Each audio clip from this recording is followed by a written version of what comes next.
When I make bracelets like this one where I don't know the wrist size of the eventual wearer, I tend to try and make them suitable for any wearer, such as with a loop and tie-on ends so they can be adjusted to suit. On the other hand, when I make bracelets for myself, I tend to avoid this style because I don't particularly like tail ends, even though the cat does.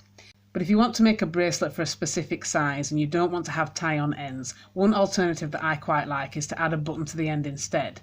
This method also works well with a loop start, but you do want to make sure that you've created a large enough loop for your button. There's nothing worse than finishing your whole bracelet and finding out that the button won't go through the loop. Take it from someone who's done it. To do this, you need a finished bracelet, a button, and possibly a needle if you're struggling to thread through the buttonholes. You can use one with 2 or 4 buttonholes, and you'll want to divide your threads as equally as possible between the amount of buttonholes that you have. So for me that will be 4. And you can just thread each of these sections through 1 buttonhole each and tie a knot to secure them if you want, but for a neat to finish, I thread through 1 buttonhole and then back out of the other buttonhole at the other side.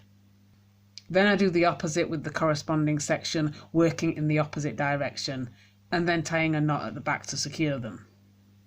If you are using a button with 4 buttonholes, repeat this method again with the last 2 sections, and then tie those together as well.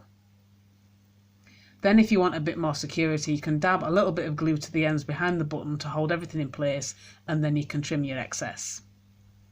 And you should end up with something that looks like this.